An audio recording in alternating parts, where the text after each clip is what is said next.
Hey everyone, it's Laura from the blog artreallyhouse.com, and today I'm going to give you 11 organizational hacks that can help you to keep your home and your life organized.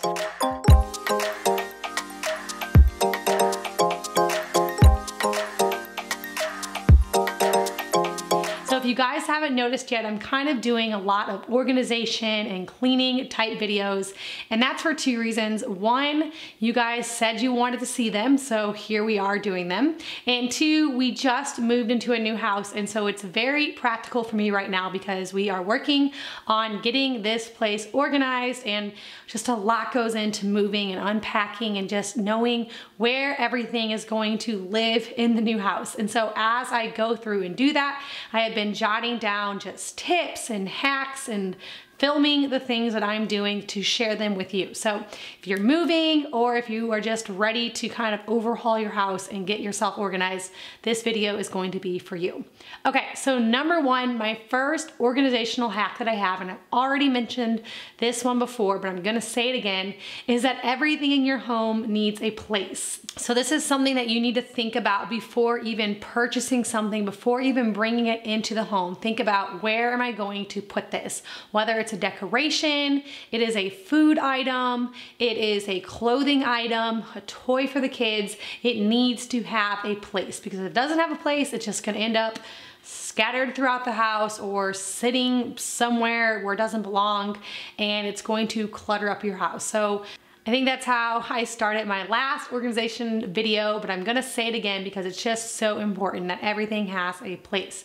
Okay, my second organizational hack, and this kind of goes off the first one where everything needs a place, but I'm gonna give you kind of a really concrete example of how this works. So if you are in your pantry and you are cleaning your pantry, every single shelf needs to have a set thing that goes on there. So maybe one shelf is for your baking needs, maybe one shelf is for your canned goods, maybe one shelf is for snacks. Now, if you go there and you see that a certain section is full, don't buy more things until that section is empty or needs to be replaced. So if you head off to the grocery store and you have on your list some canned green beans and canned tomatoes, and then you go into your canned good section before you leave, you pull out that drawer or you look on that shelf, however your pantry is, and you see that you already have other canned goods, just X those off your list. You're not allowed to buy new ones until the ones that you have are gone and that shelf is empty. That is going to help you to not have to like clutter everything up. It's going to help you not to waste anything, because sometimes, I don't know about you, but I definitely do this where I'm at the grocery store and I just buy more of the things that I know that we use, and then I get home and realize that we already have it. So then I have to make sure that we use the things that I already had first so nothing expires or goes bad. But if you always have a place for each thing, like in your pantry, in your freezer, this is a big one for your pantry and your freezer, and just don't buy more until that other stuff is gone. So another example is for this, for me, that's really a big one, is like frozen fruits and frozen veggies. I am always stocking up on that.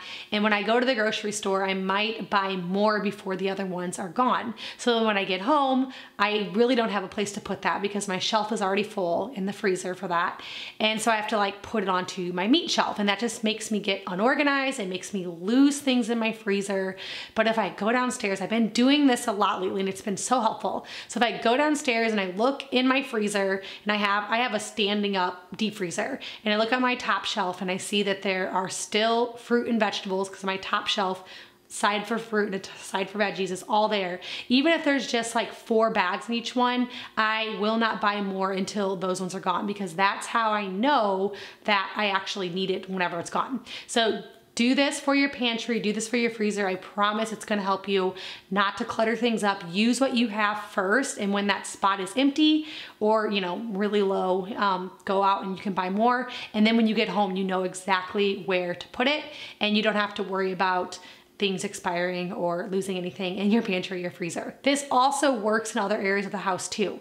If you have a dresser and in one drawer you have shirts, another drawer you have pants, don't buy more shirts whenever that is already full. So if you have a new shirt that you want to buy, look through your shirt drawer and decide which ones you actually wear, which ones you can donate, which ones are just really dingy and maybe have stains on them that you can just throw away or use for cloths or something for cleaning, and get that drawer cleaned out, and then you can buy new shirts. Because if you have too many clothes in one drawer, it's going to overflow to the next drawer. It's going to come unorganized. You're going to have things like hanging out.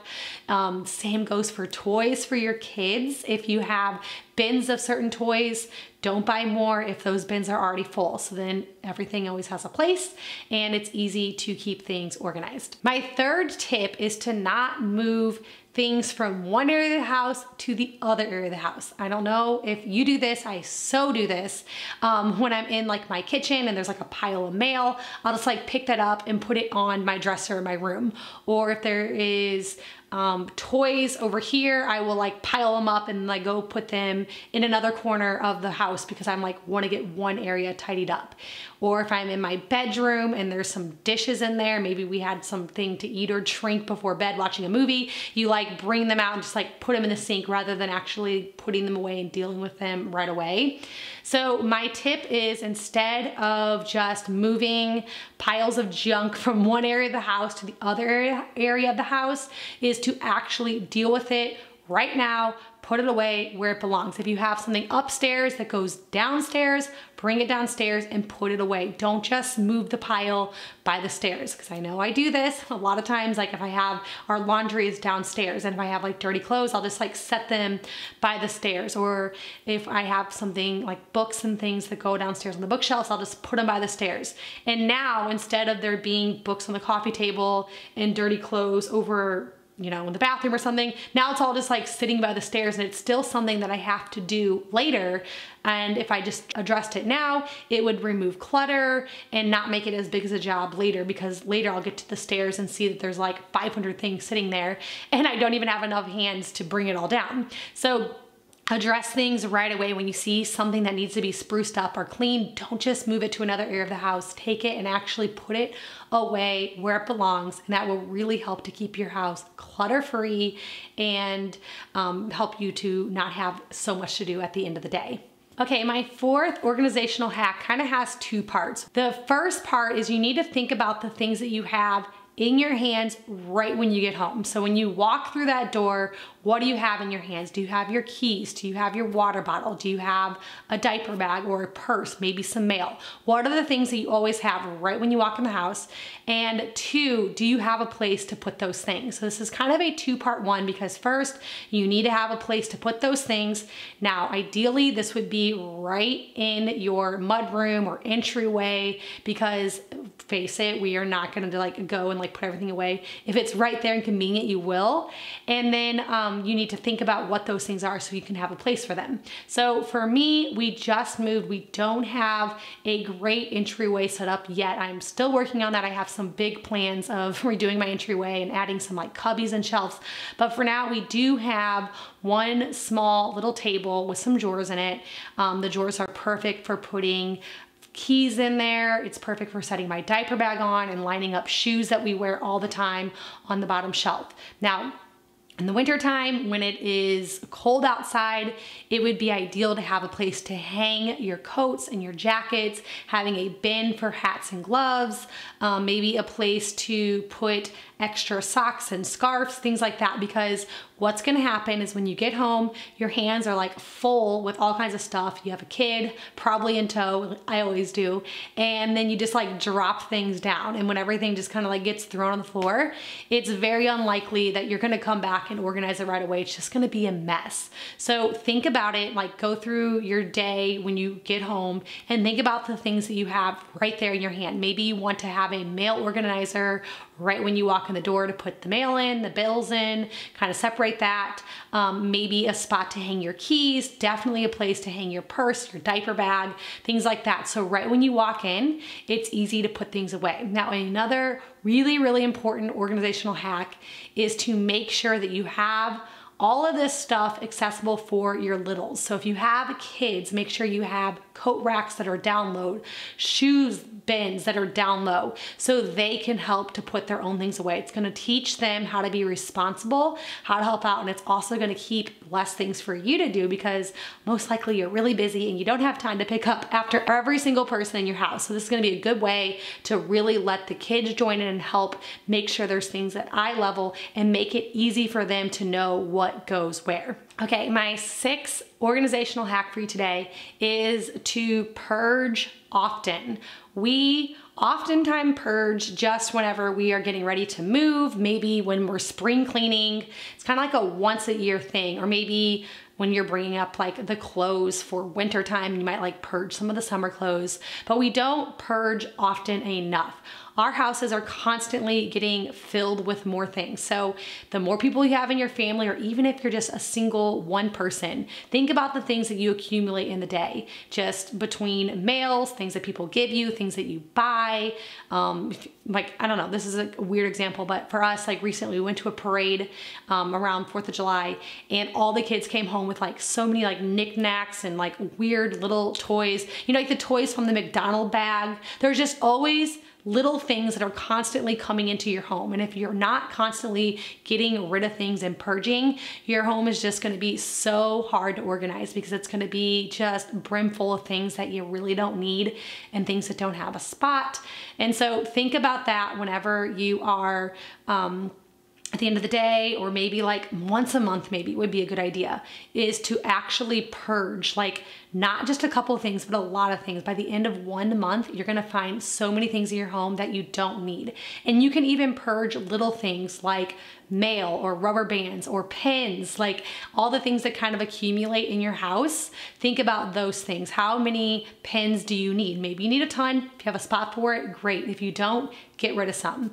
I recently did a video talking about my kids' clothes and how we just do such a minimal amount, and it really has opened up so much more time and like free space even in my house because we don't have a ton of clothes everywhere. And so that's definitely something that you can think about purging with clothes, purging toys, but even just little small things. And don't save it for just that one time of year or that once every 10 years because you're moving or something, but do it often. That's going to be one of the best ways to keep your house clean and minimal and organized, is to purge. Now, when you purge, remember that tip I gave you in my last video so I have these bins or milk crates in my van where I put things that I want to donate, things that I want to give to someone, and I just put it straight out there, because if you purge and then leave the bags that you're getting rid of in your house, most likely you're gonna get back into them. The kids especially are gonna get back into these and just start pulling things back out. So as soon as you have something that you wanna get rid of, a toy that you wanna donate or a clothing item that you don't wear, get it out of the house, get it into the van, out of sight, out of mind, and that'll be one of the best ways to keep your house clean and organized. For having a clean and organized home is to do it now rather than later. We are so oftentimes in a rush, just in this busy world we live in, and you just kind of like put things off. And so this kind of goes off some of the other hacks that I already gave you, where we don't just want to like move piles from one spot to another, but just do it now. If you have something that needs to be done, stop what you're doing. Most likely it's not going to take near as much time as it feels like it's going to, and just do it now. You're going to feel so much better, and this is one of the best ways to keep your home from like cluttering up and having piles of stuff throughout the house. So if you see something that needs to be done, just stop and just do it. Just spend a couple of minutes and you can have your area clean and kind of get rid of some of that clutter. Okay, number 8 is to make it work for you and your family. If you are a label person, get out that label maker and label it. If you are a person that likes things color coded, color code it. If you are more simple like me, just have bins where you can just see like items are there and you know that it goes there. I am not big into labeling or making things color coded. I just kind of have minimal things and we know where they go. But if you are the person that needs a label on something in order to make it back into a certain spot, get out a label maker and label it. And maybe this will be really good if you have older kids that can read or husbands that aren't completely on board, that if you have a bin that's labeled pens and pencils, everyone knows that that's where the pens and pencils go. So things like that is a great way to keep your house clean where you're not doing everything. Make it work, a simple system that will work for everyone in your home so it doesn't seem like overpowering or daunting to do this. So if you're a labeler, if you're a color coder, more bins, you can find bins really cheap just at like the dollar store to make things a little bit easier. Having different categories within a drawer can make very easy to know exactly where something goes. But make sure that your system works for you and your family, because what works for my family might not work for your family. But if you have something that works for you, then you'll actually be able to keep up with it and manage it. Okay, number 9, this is an organizational hack that I have heard from multiple different people that have organizing videos, and something that I love and I have adapted into my own just life and routine. Okay, so never leave a room empty-handed. I think I've heard it that way before. So if you're in the living room and there is a dish that goes in the kitchen, pick it up, bring it to the kitchen and put it in the sink or the dishwasher and get it clean. If you are leaving one room and there's a pile of toys on the ground and you know those go downstairs, pick them up and bring them downstairs. So if I am going from downstairs to up or up to down, I never go empty-handed. There's always something on one level that actually lives on a different level, and it just kind of like migrated around just over time, or kids or something like that. So never leave one room empty-handed. Again, this is going to make it to where there's nothing huge and major that needs to be done at the end of the day if you just do little bits at a time. So if you are leaving one room, just look around and say, okay, what in this room doesn't belong? Okay, for example, I'm just sitting here and I'm noticing there's some lotion. This is some homemade lotion that I made that's just sitting on the coffee table because last night my husband was giving me a massage and he was using this lotion. So this actually goes back in the bathroom. So before I leave this area, I need to take this and go put it away where it goes, because someone's gonna get into this and get lotion all over everything, and because it just doesn't belong here. So whenever you're in one area of the house, look at there, don't leave empty-handed, and take it and put it away where it belongs. Okay, my 10th tip, and this is something that I've been doing for a long time, and I think sometimes women just do this naturally because we multitask. It is the 1-minute cleanups, okay? That's what I titled it. I don't really know. I have notes in my phone and that's what I titled it. But what I mean by this is to think about the little blocks of time that you have when you can get something done when you kind of feel like you don't. So for example, you're brushing your teeth. Okay, you're just sitting there brushing your teeth. You are using one hand. The other hand, while you're brushing your teeth, get in the bathroom and rub down, like clean the mirror maybe. So you're brushing your teeth and you're also cleaning the mirror, or you're wiping off the vanity, or you're hanging up a towel.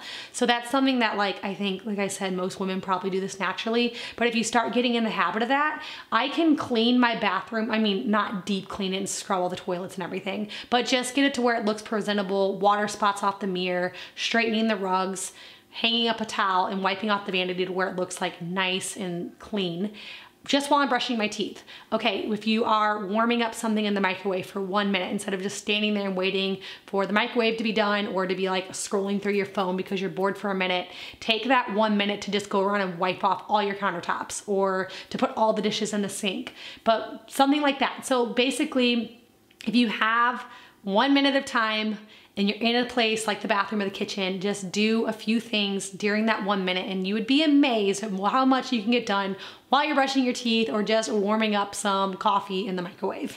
Okay, and my last tip, number 11. This tip was actually kind of added in a little bit later. Obviously, when I was making this video, I was like, ooh, 10, because 10 is a rounded, normal number that people usually use. But then I thought of one more, so I'm like, all right, I'm just gonna do 11 organizational hacks because I didn't wanna like erase any of them from my list. And this one might not be applicable to every single person, but this is something that we do and I find to be extremely helpful. So we have a library in our area that we really like, and so we're constantly going there, and the kids get like 100 books and like books on tapes, and we get a lot of books from the library. Now, what I noticed that if we didn't have a spot to put these library books, they just kind of scattered all over the house. We were losing things were getting messed up. Kids, I didn't really want them to go to the library because I hated having all the books because we had nowhere to put them. So now we have a designated place to put library books, CDs, rental, things like that. And now I know when they go and use it, they just put it back in that spot. That's our library section. Now this tip doesn't have to just be for libraries. If you have anything that you're renting or borrowing that's not actually yours, but you're using for a short time, to have a spot for it so it doesn't get just like intermingled throughout your house. Because for us, that would mean it would probably get lost and it'll never be found again. So with the example of the library books, that's the one I'm giving because that's what we have going on here. If the kids just put the library books back on the normal bookshelf, when the books were due back, I would have the hardest time finding them. They would be scattered all throughout. And so our rule is if you take something out of the library cabinet, we have like a little cabinet in our kitchen that we use for this, or it's really in our dining room, but you have to put it back before you get another one. And so I thought I would add this to the list. I don't know how many people still use libraries and rent things. I know there's so much available now just on your phones and Kindles and things like that, but we still physically go and rent books from the library. But I thought it would be helpful for those of you that might still do that, or if you just have things that you're borrowing, because I feel like if you have something that you're borrowing from someone and you just put it where, let's say you're borrowing cups or I don't even know what, but you're putting it back with your own cups, it's just gonna get lost into the mix. So having a specific place in the house that you put things that maybe you're borrowing or renting or something from someone. So I don't know, maybe that tip isn't useful for most people, but for me, it's been like a game changer because in our last house, we did not have a place to put these types of things. And now that we do, when we go to the library, I'm like, do whatever you want, fill it up, kids. I don't care because we have a place for it. And I guess that goes back to my first tip. If you have a place for something, it makes it so much like more enjoyable to buy things and know like when you get home, there's a place that it's going to go and it's not just going to have clutter and unorganize your house. So anyway, guys, those are my 11 organizational hacks that I have for you today. I hope this was helpful. I will link my complete playlist to all of those types of videos down there because I have been doing all kinds of organizing and cleaning in this new house and even some of my old house, and I think I could share them with you to give you guys some motivation as well. Thank you so much for watching, and I'll see you all in the next video.